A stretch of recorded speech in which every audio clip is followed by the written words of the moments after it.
আজকের ব্লগে থাকছে আমি আমার বোনদের নিয়ে ঘুরতে গেলাম। তো কোথায় ঘুরতে গেলাম সেটা আজকে ব্লগে থাকছে, আপনারা সবাই দেখতে থাকেন। আসসালামু আলাইকুম, সবাই কেমন আছেন? আশা করি যে যেখানে আছেন আল্লাহর অশেষ রহমতে ভালো আছেন। তো আমিও আমার পরিবার পরিজন নিয়ে আল্লাহর রহমতে ভালো আছি। নতুন দিনের নতুন আরেকটা ব্লগ নিয়ে আপনাদের মাঝে আসলাম, আপনারা ব্লগটি দেখতে থাকেন।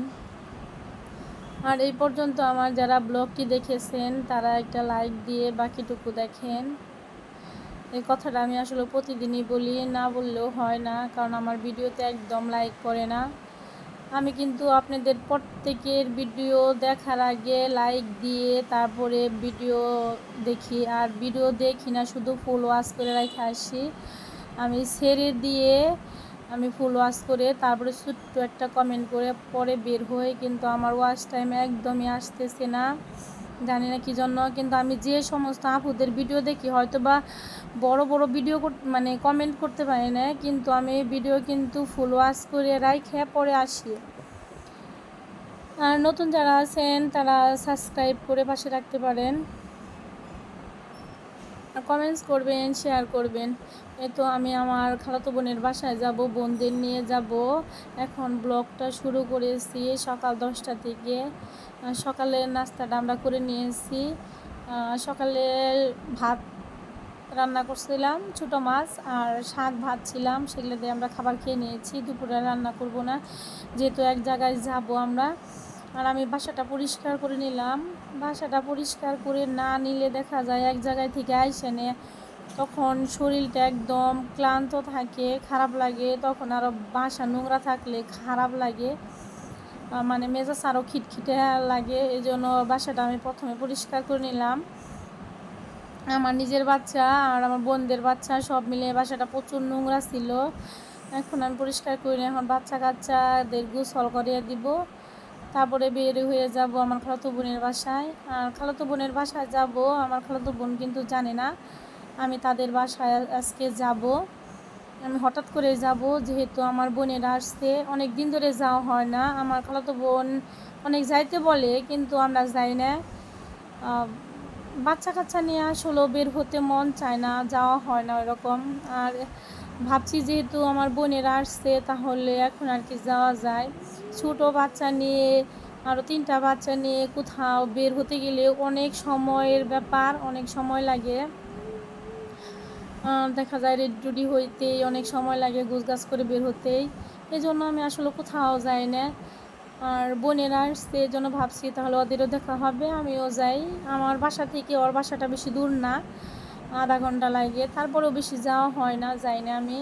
আর আমার আপা আসে, মাঝে মাঝে আসে, কিন্তু আমার যাওয়া হয় না আসলে বাচ্চা কাচ্চা নিয়ে। আমার বোন অনেক যাইতে বলে, অনেক যাইতে বললে কিন্তু আমরা যাই না।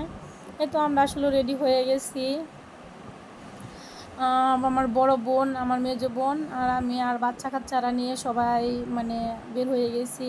আর বোনের বাসায় যাব, কিছু না নিলে কি আর হয়, আর অনেক দিন পরে যাইতেছি, এই জন্য মিষ্টি নিলাম আর আর কিছু ফল নিয়ে গেলাম। আর আমাদের টাঙ্গাইলের মিষ্টি কিন্তু বিখ্যাত, আসলে সেরা মিষ্টি, খুব সুস্বাদু মিষ্টি, সেটা সবাই জানে। টাঙ্গাইল আসলে বিখ্যাত মিষ্টির জন্যই বিখ্যাত। আর সেই মিষ্টিটাই নিলাম, এখান থেকে কিছু মিষ্টি নিলাম আর কয়েকটা ফল নিয়ে তো বের হচ্ছি। আমরা যখন বের হইলাম তখনও বৃষ্টি ছিল না, কিন্তু রাস্তায় যখনই বের হলাম, মানে রেডি হয়ে বের হলাম, তখন আর কি বৃষ্টি নামে গেছে অলরেডি। আর বর্ষা মাসে বৃষ্টির কথা আসলে বলা যায় না, এই বৃষ্টি এই রোদ। যাই হোক, ওইখানে রিক্সার ছাউনি ছিল, তেমন একটা ভিজি নাই আমরা, আর হালকা বৃষ্টি ছিল। তো আমি আয়সা দেখি আসলে আমার বোন বাসায় নেই, বোনের মেয়েকে নিয়ে কোথায় জানি গেছে, বাসায় শুধু তার শাশুড়ি ছিল। পরে আমি দেখে তো মনটা খারাপ হয়ে গেল, যে বলে আয়সা তো ভুল করলাম। যাই হোক, আপারে ফোন দিলাম, আফা আসলো। আফার মা ওই মানে আমার যে ওর শাশুড়ি, সে আমাদের শরবত তারপরে আবিজা ছিল রুমের ভিতরে, সেগুলাই বের করে দিল, আমরা বসে রইলাম। পরে আফা আসলো গেছিলো বাজারে, আর সে আমাদের উদ্দেশ্যে বাজারে গেছিলো না, তার বাজার শেষ হয়ে গেছিলো দেখে বাজারে গেছিলো। আমার ভাইয়া থাকে না, কি দুলাভাই যে উনি বাসায় থাকে না, উনি দেশের বাহিরে থাকে। আর আমার আপাই সমস্ত দায়িত্ব পালন করে, মানে আমার দুলাভাইয়ের অনুপস্থিতি যেগুলা করতে হয়, মানে বাজার থেকে শুরু করে স্কুলে, মানে বাচ্চাদের স্কুলে নিয়ে যাওয়া আসা সমস্ত কিছু আমার আপাই করে।